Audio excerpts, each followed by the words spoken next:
Bom dia les amis! Dans cet épisode, on vous emmène observer les magnifiques ibis rouges du delta des Amériques avant de partir découvrir le Lensois Marinense, un parc naturel fait de dunes et de lagons.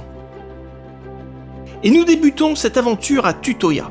C'est ici que nous embarquons dans une lancha pour naviguer à travers le gigantesque delta des Amériques, troisième plus grand delta au monde derrière celui du Nil et du Mékong. Tellement grand que nous ne croiserons personne pendant près d'une heure de navigation jusqu'à ce petit îlot isolé. Nous sommes en toute fin d'après-midi et dans une demi-heure le soleil se couchera. Et c'est à ce moment-là que commence le grand retour au bercail des majestueux ibis rouges. Ils arrivent d'abord par petits groupes des quatre coins du delta. Puis les escadrilles s'étoffent et après quelques minutes, c'est l'île tout entière qui se recouvre du rouge flamboyant de cet oiseau.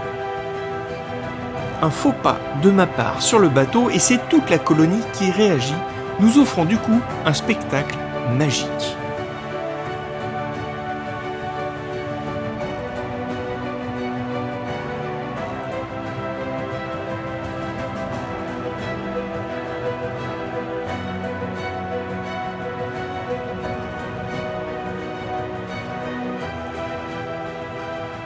Mais la nuit va bientôt tomber et nous devons nous remettre en route car nous avons encore plus d'une heure de navigation pour rejoindre notre quai de départ.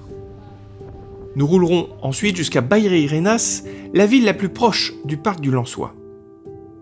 Nous y ferons la rencontre de Mariana, dont la gentillesse n'a d'égal que son expertise sur la région. Et pour de bonnes raisons. Son père fut le premier à emmener les touristes fouler le sable de cet incroyable parc naturel. Nous embarquons dans ce 4x4 spécifiquement conçu pour trimballer les touristes dans le parc et après avoir traversé la rivière sur un bac local, nous empruntons une piste de sable étroite et chaotique.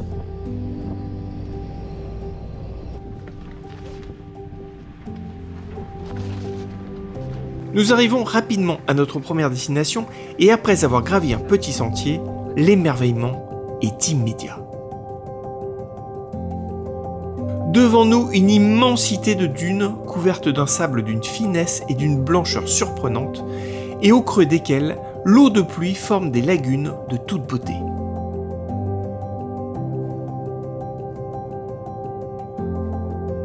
En prenant un peu d'altitude, nous réalisons encore plus l'immensité et la beauté de ce parc unique.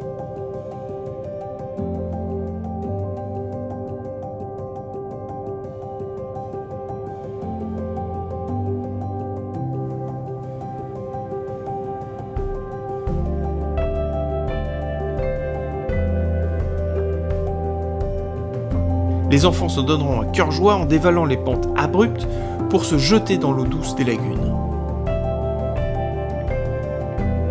Nous déjeunerons un peu plus loin dans le parc, dans un restaurant rustique où cohabitent chiens, cochons d'Inde et d'ailleurs.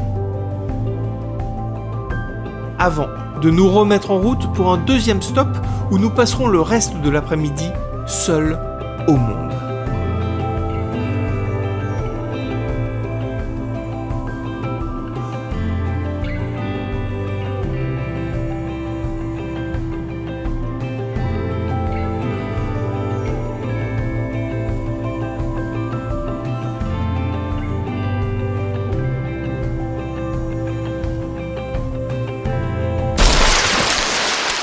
Et ouais, j'ai encore craché un drone. Le lendemain, nous prenons un bateau pour descendre la rivière des Paresseux vers Atins, un village isolé situé au bord de l'océan et à la frontière du Lensois. Sur le chemin, nous stopperons quelques minutes pour découvrir le petit Lensois, le petit frère du parc éponyme, et faire quelques images de malicieux macaques qui n'hésiteront pas à tenter de se procurer frauduleusement notre iPhone.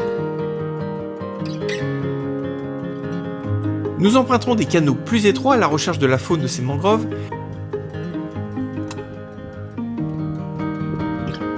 avant de rejoindre finalement Atins en fin de journée. Atins, c'est un petit village de pêcheurs qui commence juste à accueillir les touristes pour leur donner une autre perspective du Lensois. Et c'est donc à cheval que nous décidons de retourner dans le parc.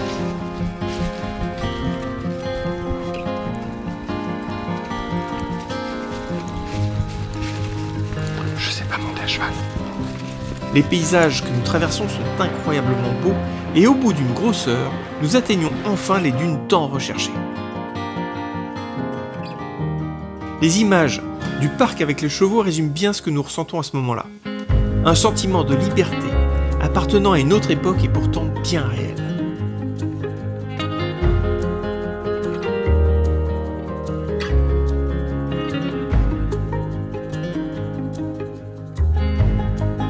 Nous dînerons dans un restaurant du bout du monde avant de rentrer dans une nuit d'un noir absolu vers Athens.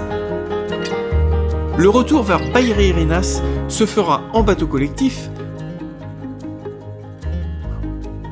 puis nous reprendrons la route vers São Luís, en français Saint-Louis, car la ville fut fondée par les Français au début du XVIIe siècle et logiquement baptisée du nom du roi de France de l'époque, le très jeune Louis XIII. Et la vieille ville ne manquerait pas de charme si elle ne donnait pas l'impression d'être complètement laissée à l'abandon malgré son statut de patrimoine de l'humanité décerné par l'UNESCO en 1997.